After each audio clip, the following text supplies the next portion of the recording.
Do you have a bland and boring space in your home in need of a makeover? Well, in today's video, I'll be transforming a plain and uninspired hallway into a stylish and welcoming area. And I'll share some great decorating tips and tricks along the way. I can't wait to show you the before and after. So let's get started. First, let's start with a tour of how my upstairs hallway looks right now. As you come up the stairs, there is a large picture gallery of thrift store bird prints. The walls are painted a light gray, which I hope to change in the near future. But right now, I'm not going to tackle that because the stairwell is quite tall and requires a ladder larger than any that I own. There is nothing really terrible about my upstairs hallway.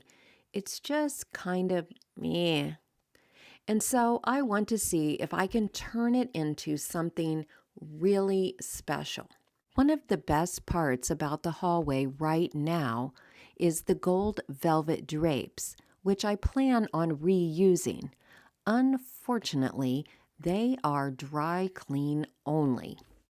Since they aren't stained, I'm just going to freshen them up a bit by running them through the steam cycle of my dryer. I'm going to be installing a large wallpaper mural on this main wall.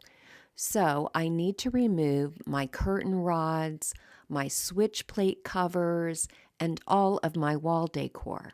Although traditional pasted wallpaper is more durable and often less expensive than peel and stick paper, I chose the peel and stick for this application because I thought I might tire of a mural rather quickly, and peel and stick is super easy to remove. When using peel and stick wallpaper, you need to make sure that your walls are clean and smooth. Any bumps or imperfections will show through the wallpaper or cause air bubbles. So it's important to fill any holes or cracks and give the walls a good cleaning before you begin. I ordered a landscape mural based on a famous oil painting from a company called Wallpaper. This is not a paid endorsement. I just loved their vintage murals. The sheets are already pre-cut to be just a few inches longer than the length of my wall, and each sheet is numbered to be installed left to right. I measured the width of the panels, then I measured that distance from the corner and made a mark that was half an inch less than my wallpaper width. I used a level to draw a straight vertical line at that spot, and that is where I lined up my first piece of wallpaper. Peel the backing down about 12 inches off of your first strip of wallpaper and line it up with your straight line. Continue unpeeling and sticking the wallpaper to the wall, pressing it firmly against the wall and smoothing out any bubbles or wrinkles as you go. An inexpensive plastic wallpaper smoother will make this job go much faster. I had to deal with cutting around a window with my very first piece. First, I cut off a large rectangle covering the window so that the remaining wallpaper would be easier to work with. Then, using a utility knife, I cut a diagonal slit in the paper covering the corner of the window frame. You can actually see me cutting the paper better in this shot of the other window. This allows me to smooth out the wallpaper above and beside the window. Then I repeat the process for the bottom corner of the window frame. I also had to work around a small attic access door, so this first piece of wallpaper was quite a challenge. To hang the second panel, I peeled the backing down about 12 inches from the top and then lined up the pattern with the first piece of wallpaper. I pressed the paper firmly against the wall, smoothing out bubbles and wrinkles, And then I had to cut around the window yet again. When I got to the bottom of the window, I not only had to carefully cut around the window frame, but I also had to magically get the pattern to line up with the first wallpaper panel. Let me tell you, this was no easy task. In fact, I ended up having to cut a small slit in the paper next to the corner of the window frame to get all of the air bubbles out. It's barely noticeable and will be hidden once I put the curtains back up. Once I got around that window, I was very relieved to have 2 straight panels to install before having to work around the second window. If you've never hung wallpaper before, I would strongly suggest that you start with a plain wall that has little or nothing to cut around. You'll probably have to deal with a light switch or an outlet, but those are very easy. I just wallpaper right over them and then go back with my utility knife and carefully cut around them. I waited until I had the wall completely covered before I started cutting away most of the extra wallpaper, just in case I needed to readjust any of the panels.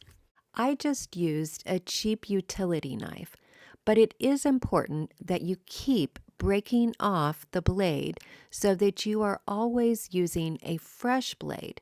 A dull blade can snag your wallpaper and cause it to rip or tear.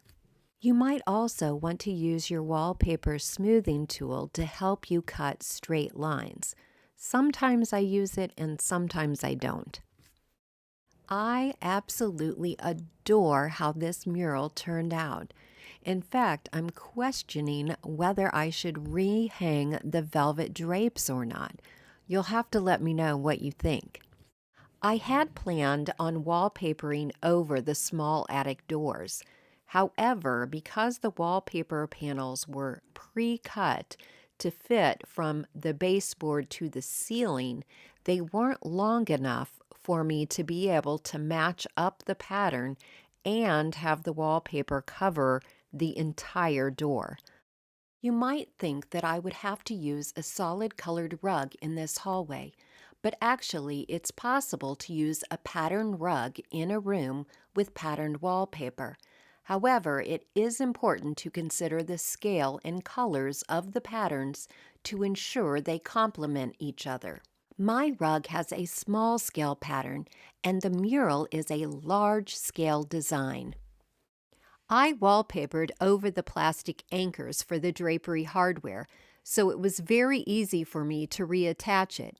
However, I did splurge on some new curtain rods. The previous ones had been spray painted twice already and were looking dingy. The new ones were only $12.99 at Tuesday morning and came with hanging hardware. Using curtain rings adds length to your drapes, allowing you to hang your curtain rod higher on the wall, which will make your window look even bigger than it actually is. Remember when I said that your walls need to be smooth because any bumps can cause possible air bubbles? Well, leaving in the wall anchors for my drapery hardware turned out to be a mistake because the wallpaper started bubbling and coming off in those areas. To fix it, I applied some wallpaper adhesive in those spots. I also used a large needle to poke holes into the center of the air bubbles and then pushed the air out by going over it with my wallpaper smoother. Now I needed to redecorate the small landing to coordinate with the new wallpaper mural. This farmhouse mirror and lamp would have to go. This cabinet from the spare bedroom was just the look I wanted. Unfortunately, it was way too big. So I settled for a much smaller black bookcase for my son's bedroom, which I painted with some dark brown paint that I had left over from another project. I also painted a wood outlet cover that I found in my stash because I thought the dark brown paint would coordinate well with the wallpaper mural. I even dabbed a bit of brown paint on the screw. Now for the best part, decorating the bookcase. I am currently loving the dark academia aesthetic with a focus on vintage books and educational items. So I wanted to create a display on top of the bookcase using a collection of thrift store cloches. I added a topiary and a few old science textbooks.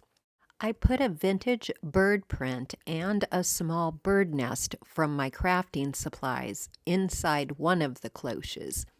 And I rolled up some old dictionary pages tied with twine to put inside another one. I stuck a fake branch in moss-covered styrofoam and hot glued some Dollar Tree butterfly stickers to the branch. This butterfly is inside a plastic Dollar Tree cloche, and this one covers some small, simple amber bottles. To stage the bookcases, I used a pile of distressed books and some old encyclopedias that I got for free. To balance out the bookshelf, place your books at opposite ends of the shelves, creating a zigzag pattern. Also, vary the horizontal and vertical orientation of the books. Once the books are added, then you can begin filling in the empty space with small decor items. Vary the height of items by placing taller items like artwork in the back and smaller items in the front. Add in some greenery or flowers to bring in a pop of color. I also like to add highly textural elements such as pine cones. And be sure to leave a little empty space on the shelves to add visual balance and make the items on display stand out even more. Okay, let's see what my hallway looks like now. I hope you'll let me know what you think.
Thank you so much for watching today, and if you're looking for more room makeover ideas, here's another video I think you may like.